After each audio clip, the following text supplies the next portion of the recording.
Hey, it's Chris, and in today's video I'm going to try something a little bit different.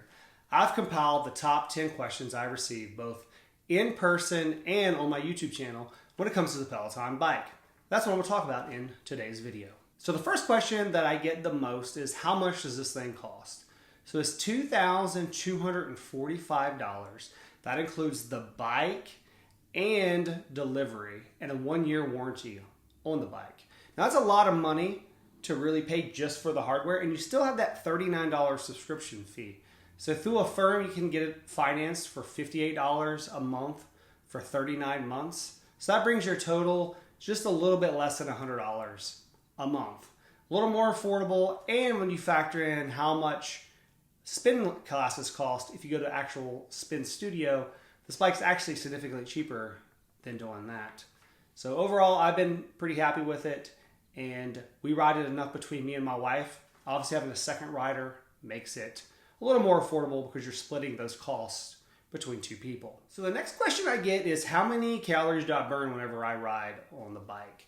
So during the spin classes, it doesn't matter if they're, full spin with no arms or no upper body on the bike using the weights. Usually what I average as a minimum is about 100 calories for every 10 minutes. So if I do a 20-minute ride, I'll burn around 200 calories, maybe a little bit more, maybe 210. I'm 200 and about 5 pounds right now. So that'll give you an idea, 5'10", 205 pounds of what I burn. If you're lighter, if you're 150 pounds, you're obviously going to burn less than that. Now, if I have a really intense workout where I'm going all in, like a HIIT workout or Tabata workout, then I can even do 125, 150 for every 10 minutes. So a ton of calories. And honestly, when I would run outside, I would usually burn about 125 calories for every 10 minutes. So this is really kind of on par with that. So my next question is, can you change out the seat and pedals for different ones, i.e. a bigger seat for bigger guys and pedals that use straps, not clips? Yes, for both of those. So the actual seat itself is just a standard seat like you would use on a road bike or a mountain bike. So you can get other types of seats. There are tons of them on Amazon if you want one with more comfort.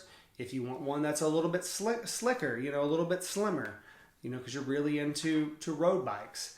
Those are all options. I do recommend that you keep this seat. It does take about a week, 2 weeks, depending on how much you ride. I would say maybe 5 workouts. And then your butt kind of gets used to this seat. It's really streamlined for the workouts. It's not too wide and it doesn't get in the way. So you definitely can change that out. When it comes to the pedals, they're the standard pedals. These are the pedals that you could put on a road bike or a mountain bike. So it uses the standard threads for that. There are ones that have cages, or what they call, that you can put your feet in with a strap. There are tons of other types of clip-in systems. Shimano's one. This is the Look Delta styles what the bike comes with. So you can definitely swap all that out if you want to. Next question is, can you view other things on the screen besides the lessons? For example, can you watch a movie or a show or even YouTube? And did you try out other equipment? So that's really a two-parter as well. So the first thing is, can you view other things on the screen?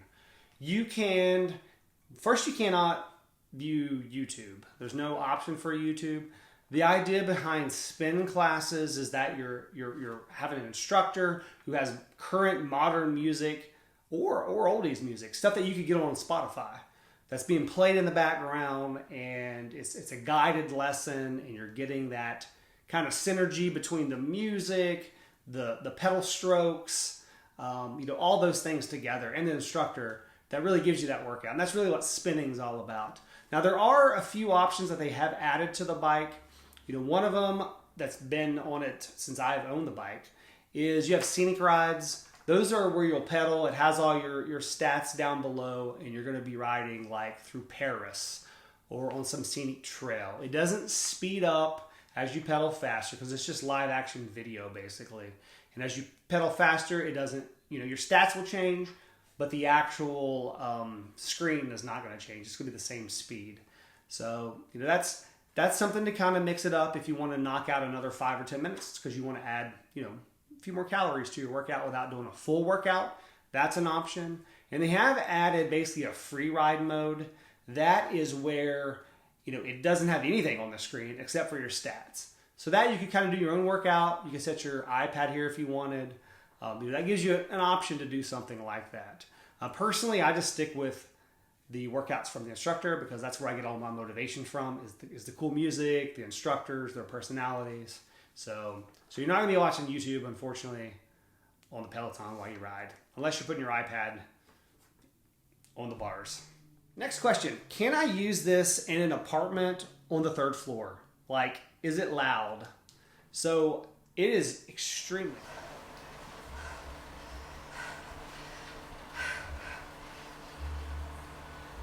quiet. This was one of the reasons why I haven't bought a Peloton tread. Is treadmill running is a little bit louder. I get up at around 5:30 in the morning. My wife and son are asleep. I like being able to come down here. The only thing that's loud initially is when you clip into the bike. There is a click click that's pretty loud, but it's quick. And then when you start your ride, it's very quiet. I mean, the only thing that's going to be maybe loud is maybe if you're breathing heavy, if you're making noise. But honestly, even that, if you're in the other room and you got the door shut, it is very quiet. So that's the reason why I end up buying the Peloton and it uses that magnetic resistance. So I had a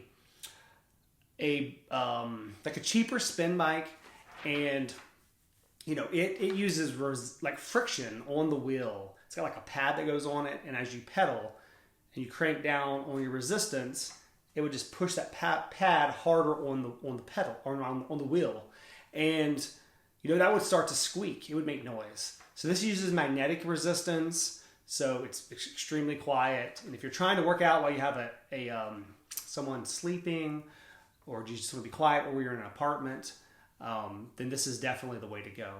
When it comes to the 3rd floor, it is pretty heavy. Whenever I had it delivered to my house, they wanted to know where it wanted to go. Initially, I had it in my garage. They will deliver up on the 2nd floor. I'm assuming the 3rd floor as well, because they do guarantee the delivery. So, this is, I think, a great setup if you're trying to get some type of cardio workouts, in an apartment. So another question I've got is, do they have rides like Zwift, software, or just spin classes? I'd rather ride in the park, like a group ride, like some of the other software, at least some of the time. So this is kind of like the other question, which is, it doesn't have the Zwift software does not do group rides like that. That would be something they could do in the future. There's nothing stopping them with this tablet that's mounted on the front here to add functionality like that. But again, it's kind of geared toward group spin classes. So you will see other people, and you can work out with your friends at the same time on the right side of the screen. So there is a group aspect. You can give each other high fives when you do rides. You can see everyone who's doing an on-demand class at the same time. That's a new feature that I like. That's how I kind of race up the leaderboard. When there's only 20 people in the class with me at a time, it makes it a little easier to kind of be a little more competitive.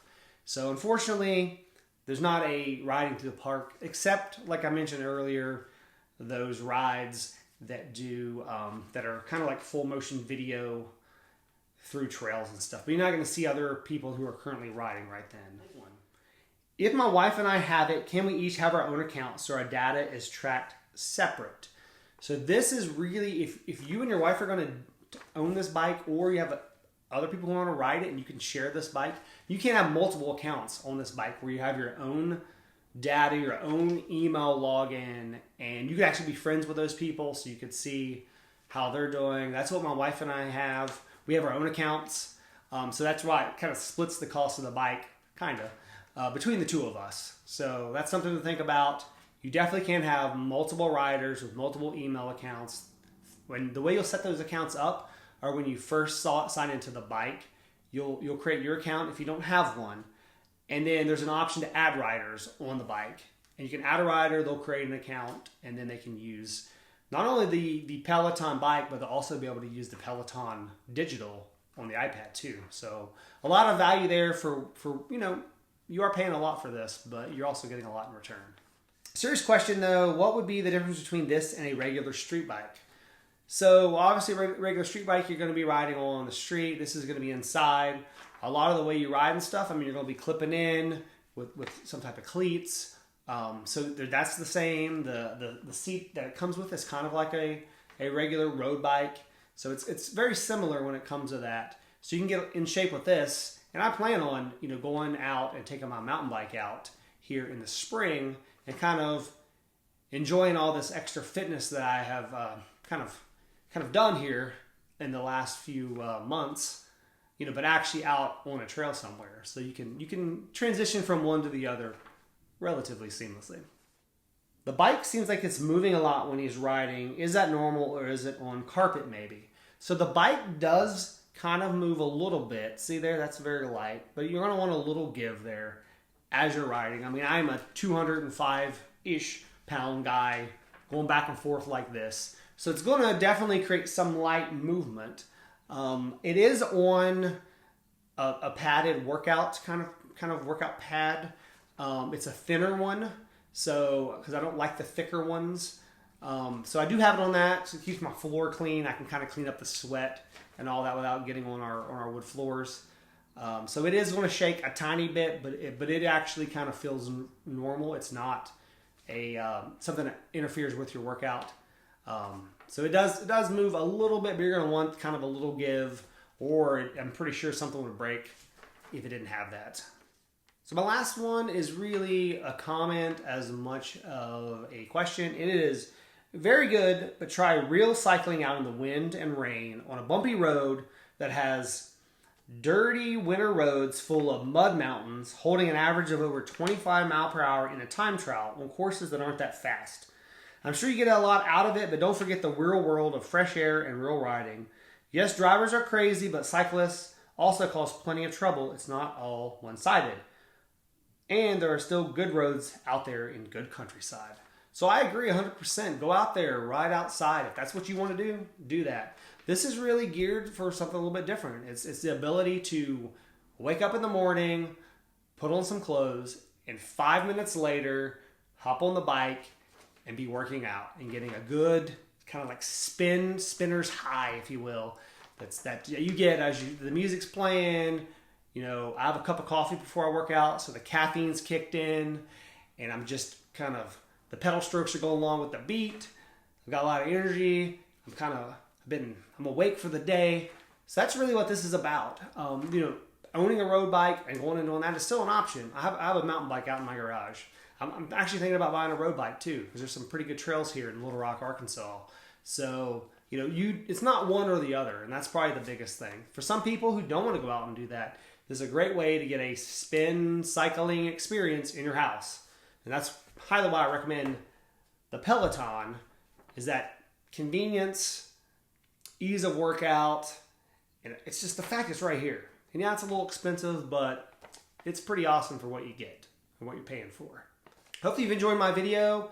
If you did, go ahead and hit like down below. And if you want to see more videos like this, please go ahead and hit subscribe. I'll be making more Peloton videos, home workout videos, stuff like that. Next week, I'm going to be filming some dumbbell workouts here, because that's my setup here. Is I got the Peloton, I have a bench, and I have some dumbbells, adjustable dumbbells. And that's it for my home workout.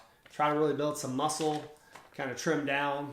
So if you want to see those videos, like I said, hit subscribe. And I'll catch you guys in the next video.